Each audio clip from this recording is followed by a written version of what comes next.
¿Alguna vez leíste algo en la Biblia que te dejó completamente paralizado? Un versículo tan extraño, tan fuera de lugar, que apenas podías creer que estuviera ahí.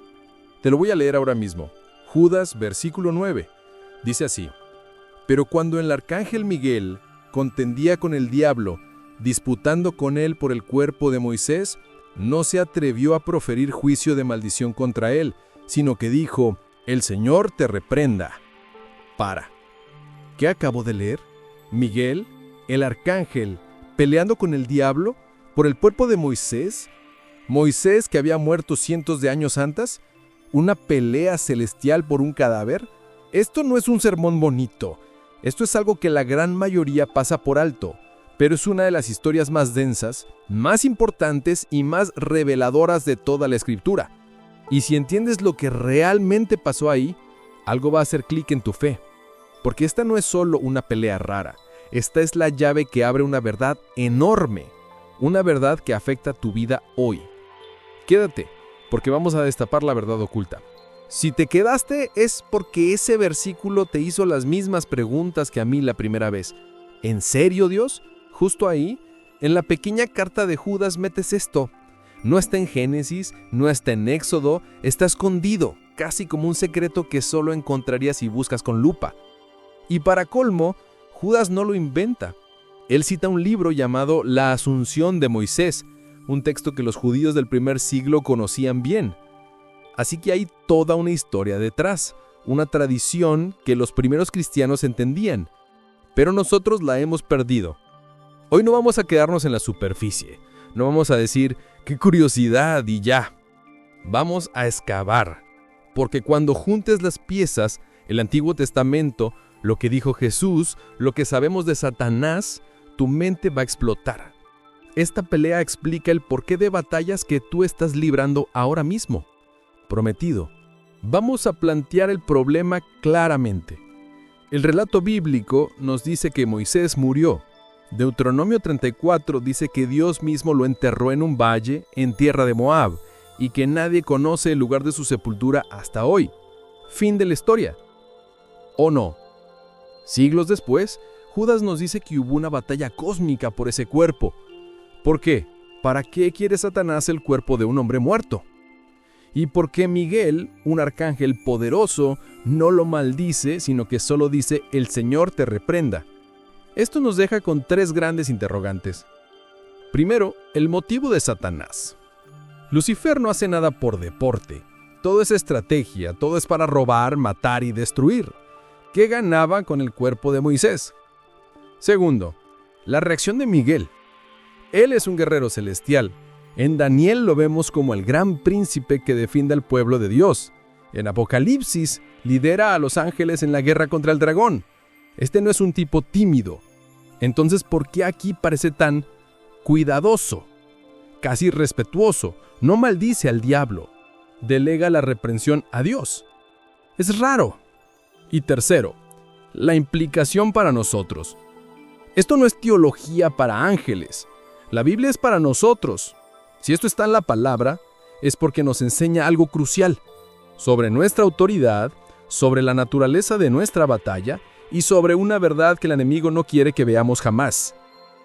El desafío hoy es no conformarnos con el qué, sino llegar al por qué. Porque cuando entiendes el porqué de esta pelea, empiezas a ver las tácticas del enemigo en tu propia vida con una claridad aterradora. Y eso es poder. Para entender esto, tenemos que retroceder. Moisés no fue un hombre cualquiera, fue el libertador, el amigo de Dios, el que hablaba con él cara a cara. La Biblia dice que en Israel no se volvió a levantar profeta como Moisés. Su vida fue única, pero también su muerte fue única. Deuteronomio dice que murió, pero que sus ojos no se habían oscurecido, ni su vigor había disminuido. Murió por el decreto de Dios, porque había desobedecido al golpear la roca, pero murió en plenitud. Dios mismo lo entierra. Ahora piensa en la estrategia constante de Satanás en la Biblia. Desde el jardín del Edén, ¿cuál ha sido su método? Corromper lo que Dios declara bueno, pervertir el propósito de la creación. Y una de sus tácticas maestras es el culto a los muertos, la idolatría. Lee la historia de Israel. Constantemente caían en la adoración a dioses falsos. Los cananeos tenían sus ídolos. ¿Y qué era un ídolo? Muchas veces, la representación de un héroe ancestral. Un dios que en realidad fue un hombre poderoso. Satanás sabe que el corazón del hombre tiene una necesidad innata de rendir culto, de venerar. Y si puede desviar esa adoración de Dios hacia algo o alguien más, gana. Imagina la escena. Moisés, el héroe máximo de Israel, el hombre que los sacó de Egipto, el que les dio la ley, está muerto y enterrado en un lugar desconocido. Para Dios eso era sabiduría. Evitaba que su tumba se convirtiera en un santuario, en un lugar de peregrinaje donde la gente fuera a adorar al siervo en lugar del Señor. Pero Satanás lo veía diferente. Él vio una oportunidad de oro. Si podía revelar la ubicación del cuerpo, o de alguna manera profanarlo o poseerlo, ¿qué podría pasar? Podría fomentar una religión alrededor de los restos de Moisés. Podía desatar una veneración malsana. Podía, en esencia, crear el primer santuario idolátrico de la historia de Israel usando a su mayor héroe. Habría desviado la adoración del Dios, invisible, hacia un mausoleo visible. Habría manchado el legado de Moisés, convirtiéndolo en un ídolo. El motivo de Lucifer era corromper la memoria y la adoración. Era impedir que el pueblo mirara hacia adelante, hacia la tierra prometida y hacia el futuro Mesías, y en su lugar los haría mirar hacia atrás, hacia una tumba. Por eso Miguel interviene. No es solo por el cuerpo, es por el corazón de una nación, es por la pureza de la adoración, es una batalla por el destino espiritual de Israel, librada en el ámbito invisible, alrededor de un cuerpo sin vida. La pelea no era por los huesos, era por la devoción de millones. Ahora, la segunda capa. ¿Por qué Miguel no lo maldice? Dice, el Señor te reprenda. Esto es profundísimo.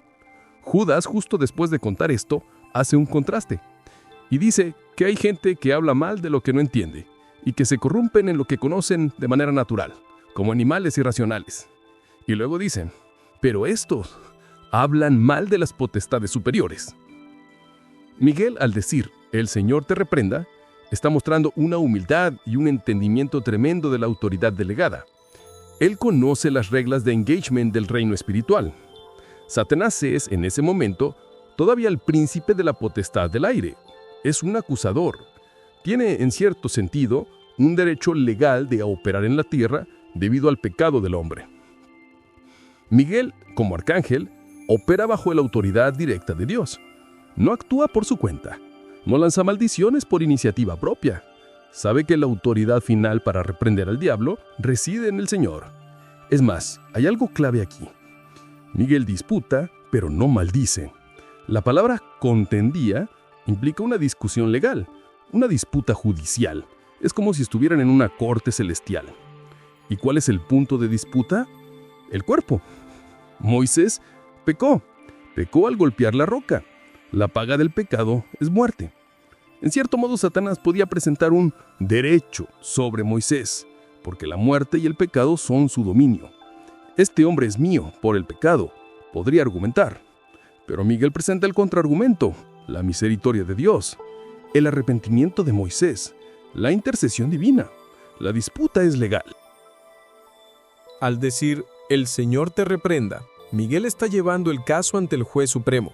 Está diciendo, yo opero bajo su autoridad y es él quien tiene la última palabra. Yo te confronto, pero la sentencia viene de él. Esto nos enseña una lección brutal sobre nuestra propia autoridad. Nosotros en Cristo tenemos autoridad para reprender al diablo. Jesús nos dio ese poder, pero esa autoridad no es nuestra, es prestada, es delegada. La ejercemos en el nombre de Jesús, no en el nuestro. Cuando entendemos eso, dejamos de pelear con nuestra fuerza y empezamos a pelear desde su trono. Miguel nos está dando una masterclass en guerra espiritual. Confronta, disputa, pero siempre desde la posición de quien está bajo la autoridad del Altísimo. Esto no es un incidente aislado, es parte de un patrón. Y aquí es donde se pone increíble. Vamos a conectar puntos. Punto 1. La transfiguración. ¿Dónde aparece Moisés después de muerto? En la transfiguración, hablando con Jesús. Aparece vivo, en gloria. No es un fantasma. Tiene un cuerpo de gloria. Esto es crucial. La disputa por su cuerpo físico terminó con la victoria de Dios. Y ahora Moisés, redimido, glorificado, aparece junto a Elías para conversar con Jesús sobre su partida, su éxodo. El mismo Jesús estaba por librar la batalla definitiva contra el mismo enemigo, no por el cuerpo de un profeta, sino por las almas de toda la humanidad. Punto 2. La resurrección de Jesús. ¿Qué pasó cuando Jesús murió? Fue al corazón de la tierra. Y aquí la tradición y la insinuación bíblica es fuerte. Pedro dice que Jesús fue y predicó a los espíritus encarcelados. Hay una idea de que Jesús, en su muerte, fue a proclamar su victoria incluso en el lugar de los muertos. ¿Y a quiénes liberaría? A los que, como Moisés, esperaban el cumplimiento de la promesa. La batalla por el cuerpo de Moisés fue un preludio, una pequeña escaramuza, comparada con la gran guerra que Jesús libraría al arrebatar las llaves de la muerte y el Hades. Punto 3. Nuestra resurrección. Aquí está el clímax de todo el asunto. ¿Por qué le importa a Satanás retener cuerpos? Porque la resurrección del cuerpo es una doctrina central de nuestra fe. No somos almas etéreas para siempre. Esperamos la redención de nuestro cuerpo. Romanos 8 lo dice. Anhelamos la adopción, la redención de nuestro cuerpo. Satanás odia la encarnación, odia que Dios se hizo carne, odia que nosotros, siendo carne, podamos ser habitados por el Espíritu. Y odia con toda su fuerza la idea de que estos cuerpos mortales, corruptos, un día serán levantados, inmortales, incorruptibles, glorificados. La batalla por el cuerpo de Moisés era un intento de manchar el prototipo. Era como si dijera, si puedo corromper o poseer este cuerpo, puedo demostrar que la materia es mala, que el cuerpo es un desecho y que tu Dios no tiene poder sobre la muerte física. Miguel, al defender ese cuerpo, estaba defendiendo el principio de la resurrección física. Estaba diciendo, este cuerpo le pertenece a Dios, y Él lo va a levantar. Por eso esta historia es tan importante para ti hoy, porque si estás en Cristo, tu cuerpo es templo del Espíritu Santo. No es un desecho. El enemigo quiere que odies tu cuerpo, que lo abuses, que lo consideres insignificante o solo un instrumento para el placer. Quiere profanar el templo, pero la verdad es que tu cuerpo es tan sagrado que un arcángel y el diablo pelearon por uno. Tu cuerpo está destinado a la glorificación. La batalla por tu salud, por tu pureza, por tu integridad física, no es trivial. Es parte de esta guerra cósmica por la redención de lo físico. Así que aquí está la verdad oculta, el momento clave que cambia todo. La pelea por el cuerpo de Moisés no fue una rareza bíblica, fue la declaración de guerra por la resurrección. En ese momento, en el desierto, alrededor de una tumba escondida, se libró una batalla que definía el futuro. Miguel, al decir "el Señor te reprenda", no estaba siendo débil. Estaba invocando la única autoridad capaz de garantizar que la muerte no tendría la última palabra. Estaba apelando al plan de redención que iba a cumplirse en Cristo. Y Satanás lo sabía. Por eso quería ese cuerpo. No por los huesos, por el principio, por el precedente. Si conseguía establecer que un cuerpo podía ser profanado, poseído o idolatrado, sentaba un precedente para atacar el concepto mismo de la resurrección. Pero Dios ganó. Moisés apareció glorificado en la transfiguración y Jesús, el mayor que Moisés, se levantó de la tumba con un cuerpo incorruptible, llevando cautiva la cautividad. Cuando miras tu vida, tus luchas, tus tentaciones sobre tu cuerpo, tu salud que falla, el desánimo, ahora lo ves, ¿verdad? No solo mala suerte o la vida, es un eco de esa batalla. El enemigo todavía quiere profanar lo que Dios ha declarado sagrado, tu vida, tu cuerpo, tu adoración. Quiere que mires a tumbas, tus fracasos pasados, tu dolor, en lugar de mirar a Cristo, el autor y consumador de tu fe. Pero la victoria ya está declarada. Miguel peleó esa batalla por un principio. Jesús la ganó por todos nosotros. Recapitulemos rápido porque esto fue denso. El motivo de Satanás quería el cuerpo de Moisés para corromper la adoración de Israel, crear un foco de idolatría y manchar el legado del libertador. Su guerra siempre es por la devoción. La reacción de Miguel no actuó por su propia autoridad, sino bajo la de Dios. "El Señor te reprenda" es una lección maestra en guerra espiritual humilde y efectiva. Disputó legalmente, apelando al juez supremo. la implicación profunda. Esta batalla era sobre el principio de la resurrección corporal. Satanás quiere desacreditar y profanar lo físico. Dios lo redime y lo glorifica. El patrón cumplido. Lo que fue una escaramuza con Moisés se convirtió en victoria total con Cristo. Jesús conquistó la muerte y garantizó que nuestros cuerpos, así como el de Moisés, serán redimidos. Tu vida no es una serie de accidentes. Tus luchas por la pureza, por cuidar tu cuerpo, por adorar solo a Dios, son parte de esta guerra antigua. Pero ya no estás defendiendo una tumba escondida, estás defendiendo un templo habitado por el Espíritu de Dios que resucitó a Jesús de entre los muertos. Tienes más autoridad que Miguel, porque Miguel servía a Dios. Tú eres hijo de Dios. Y esa autoridad se ejerce de la misma manera, no en tu nombre, sino en el nombre de Jesús, disputando, confrontando y dejando que el Señor reprenda. Y sabes, todo esto de la autoridad, la batalla espiritual y el destino de nuestro cuerpo, tiene un paralelo directo con otro principio inmutable que gobierna nuestras vidas. Si de verdad quieres entender cómo funcionan las reglas del reino en el ámbito práctico, en tu día a día, necesitas conocer la ley que ni Dios mismo puede quebrantar. Te dejo mi video, la ley que Dios no puede romper y cómo usarla a tu favor, justo aquí. Ahí desmenuzamos exactamente cómo tus acciones siembran un destino inevitable y cómo puedes alinearte con ese principio para cambiar tu realidad.